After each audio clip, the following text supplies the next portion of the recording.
Hey, it's time for Sarah's Bedtime Stories, episode 50. What vegan taught me. Bucket list. Do you have one? Kasi sabi ng iba, parang it's not good to have a bucket list. But there are some naman na sinasabi na we should have one. Ako naman, hindi ko sinasabing dapat, hindi ko rin naman sinasabing wag. Pero ako kasi, naisip ko nun na gumawa lang ng listahan ng mga goals ko kasi sabi ng prof ko nun sa graduate school, hi Sir Ton, sabi niya kapag ka meron kang goals na hindi mo sinulat, parang wish lang yun, parang hindi siya magkakatotoo. So nung sinabi niya yun, nagsulat ako ng mga gusto kong gawin. So I remember that was 2016 nung sinulat ko yung unang listahan ng mga gusto kong gawin. Naaalala ko kasi nung bata ako, hindi ako lumaki na nagta-travel to places. Like nasa Lubao lang ako lagi. So kahit nga San Fernando, napupuntahan ko lang yun kapag merong contest, tapos dadalhin ka ng mga teachers mo pag nanalo ka sa mall, ganun. So hindi ako ma-travel na tao. So, hindi ako namulat dun sa mga ideas ng travel before. So, syempre habang tumatanda ka, may mga nakikita kang places. And I remember, ang pinaka nilista ko nun is to travel 3 local destinations in the Philippines. So, ang una sa listahan ko nun was vegan, and then Cebu, and then Las Casas sa Bataan. If merong similarities dun sa tatlong yon, I felt like that was the fact na these places are historical and then classic yung feels. So, something about the past. I don't know, ako rin as a person, siguro lumang tao ako. Sino unang tao? Hindi. I mean, I live in the present pero I love the past. I think I've mentioned this in one of my podcast episodes. It's not because I'm leaving or I'm dwelling sa past. It's just that I'm so grateful for the things that happened in the past kasi masaya sila.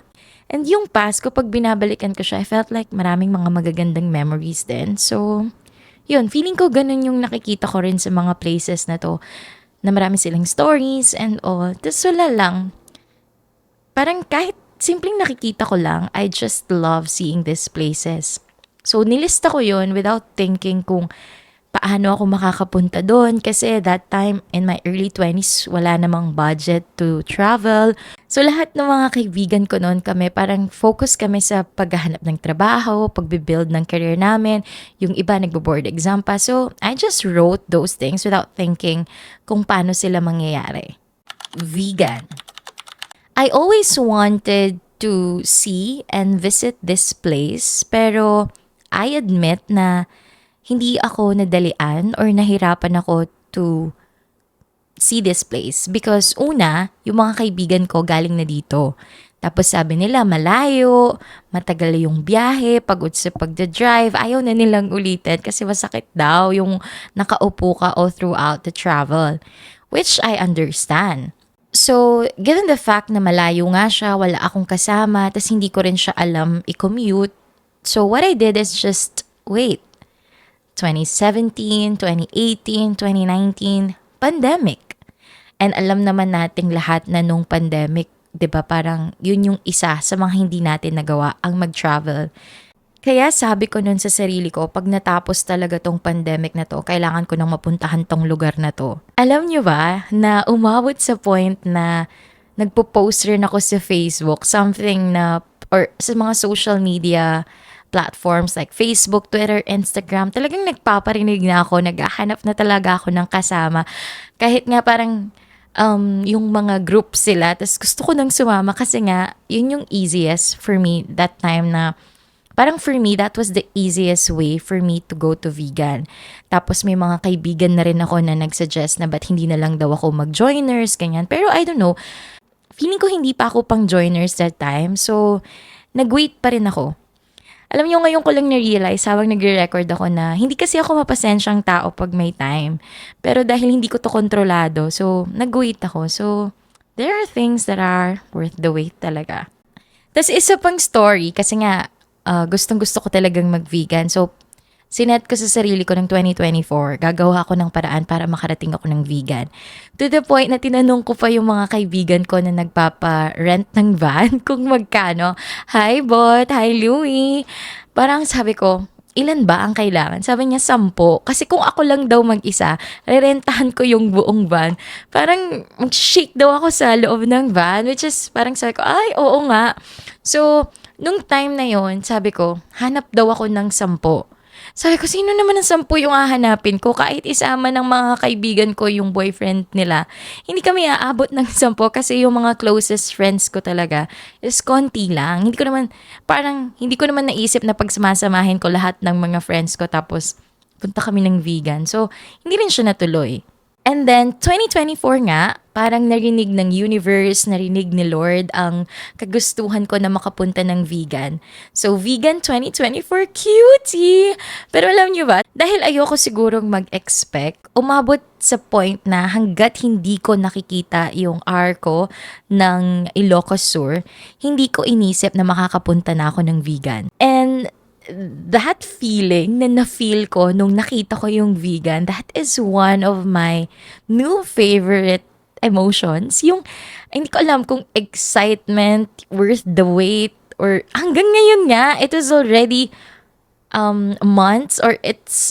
months since I visited the place. Pero yung emotions ko, pag naaalala ko yon, ganun pa rin. Kasi feeling ko kaya sobrang tuwa ko kasi nandun yung pangarap mo lang, literal na pangarap ko lang siya kasi hindi ko naman inisip na magkakaroon ako ng mga kaibigan na makakasama ko sa ganong kalayong lugar, sa ganong unexpected na pagkakataon. Siguro ganun talaga yung feeling nung nangyari sa'yo or naranasan mo yung isang bagay na hindi mo talaga inexpect na mangyayari.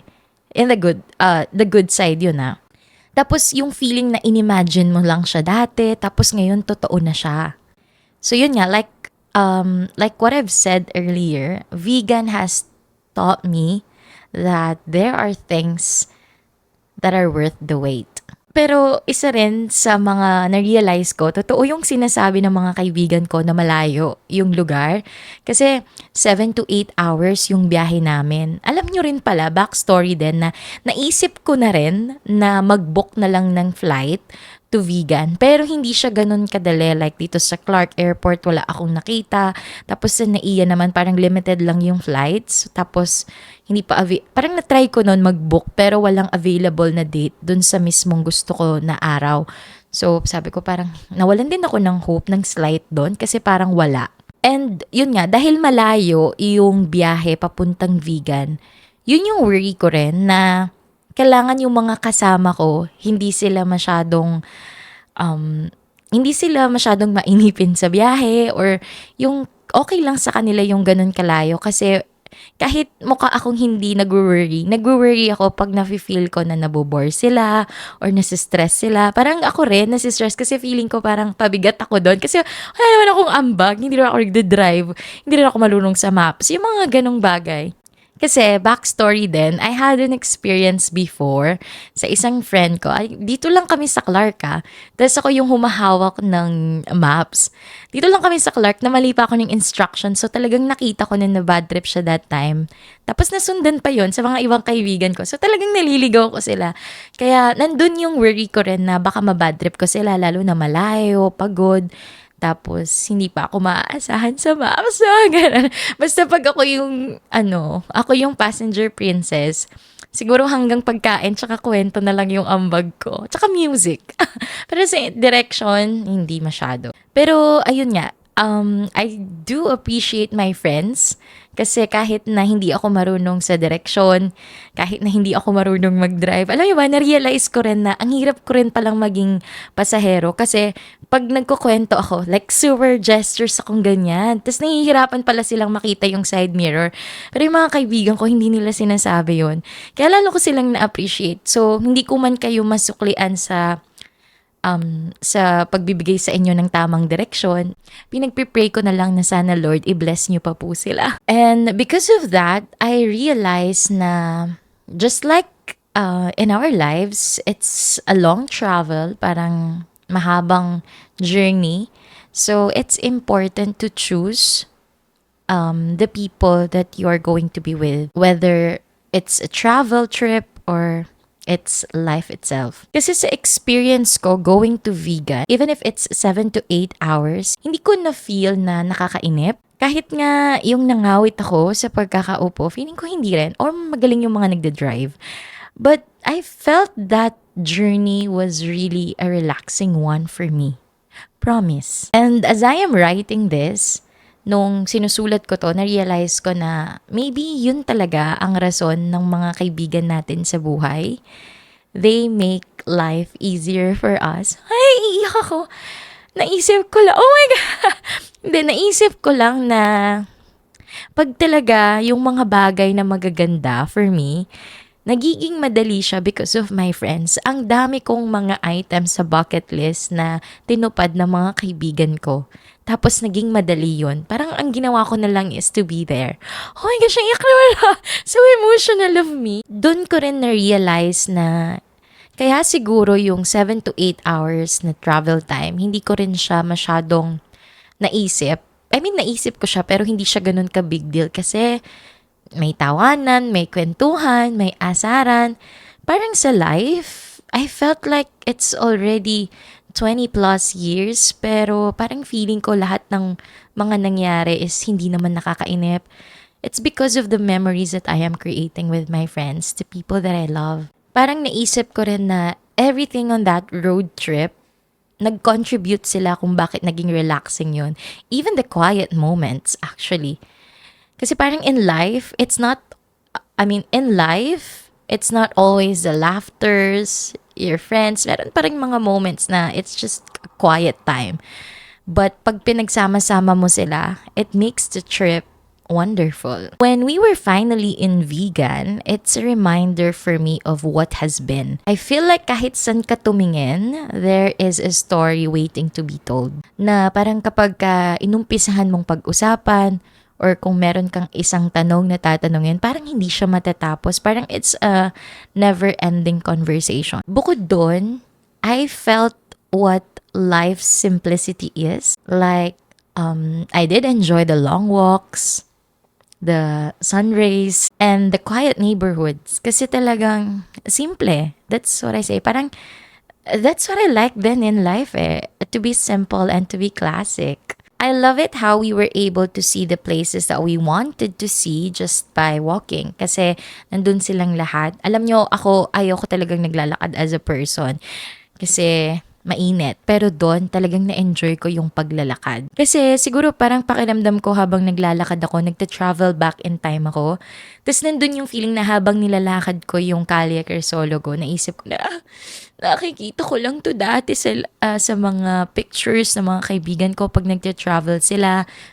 Pero ngayon ako na yung naglalakad. So it felt so grabe. Ganon. Ganon. I cry. Lalo na ako kasi sentimental akong tao. Mahilig akong mag-keep ng mga bagay-bagay. Bagay na valuable, bagay na memorable.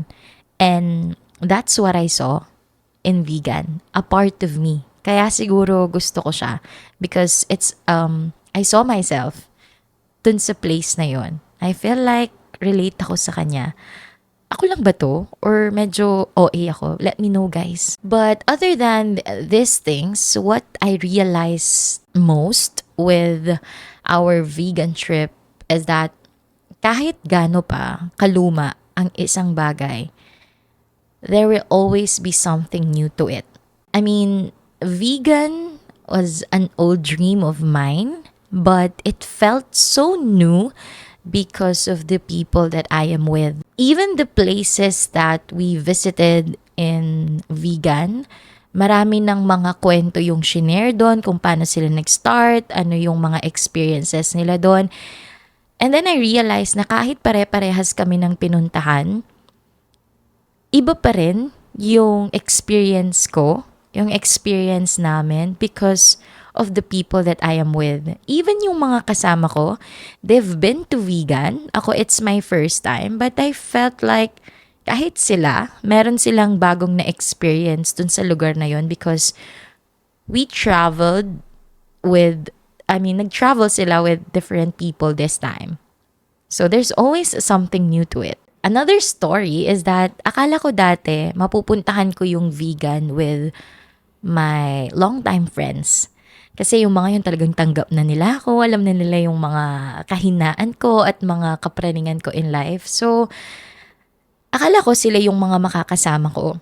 Pero seriously, sa edad kong to, akala walang tanda, sa edad kong to in my late 20s, I never thought that I could make more or I could make new friendships. Kasi 'di ba sa panahon na parang late 20s ka, usually busy ka sa work, busy ka sa life, tapos parang ang hirap maghanap ng genuine friendships. Tapos ako parang na-realize ko with this trip na hindi yun imposible. In fact, I was reminded of my first podcast episode, It's Not Too Late for Firsts. And even if I wrote that and recorded that a year ago, yeah, it's not too late for firsts, not too late for new friendships, new places to visit, new food to try, and new memories to create. Vegan gave me a lot of memories to remember. Promise. My thoughts? Vegan has inspired me more on keeping and taking care valuable things in life. And when I say valuable things in life, I mean friendships. Habang nakikita ko yung vegan at habang kasama kong naglalakad yung mga kaibigan ko, naisip ko na I hope that my friendship with my friends will become that memorable. Yung maraming kwento, yung maibabahagi kasi marami siyang napagdaanan. Yung kahit maraming taon na yung lumipas, lalo siyang tumitibay. Yung kahit na merong mga minsang nasisira, parang konti na lang gi-give up na siya, pero kaya pa rin siyang buuin kasi matatag yung pundasyon. Yung kahit ang bilis magbago ng paligid, yung kahit pwede mong makalimutan or pwedeng mabilis na makalimutan yung isang bagay, pero yung pinagsamahan, yung mga pinagdaanan, nananatili. Naisip ko lang din na yung pagkakaibigan namin ng mga kasama ko sa vegan, simple lang din, pero dahil simple siya, naging mahalaga siya sa akin. Kung ang vegan ay ang isa sa mga lugar na nilista ko para puntahan, itong alaala ko sa vegan kasama ng mga kaibigan kong ito ay isa rin sa mga ililista ko. Ililista ko sa mga alaala na gusto kong maalala hanggang sa marami pang panahon. Ikaw, anong kwentong vegan mo? Again, this is Sarah, and this is Sarah's Bedtime Stories. Good night! Mwah! Nga pala guys, bilang isang sentimental person nga ako, so I bought a candle, itong nakailaw dito sa gilid ko. That is a candle from Story Candle. Ilalagay ko yung link sa description box below. Yung mga candles niya are places. So ako, dahil pinuntahan ko yung mga lugar na nabanggit ko, so bumili ako ng mga candles. And every time na nilalight ko yun, parang na-incorporate yung mga memories. Just like now, while I am recording the podcast episode, I have here on my bedside table, it's vegan from Story Candle. So if you want to get your own candle, check out the link below. Thank you so much!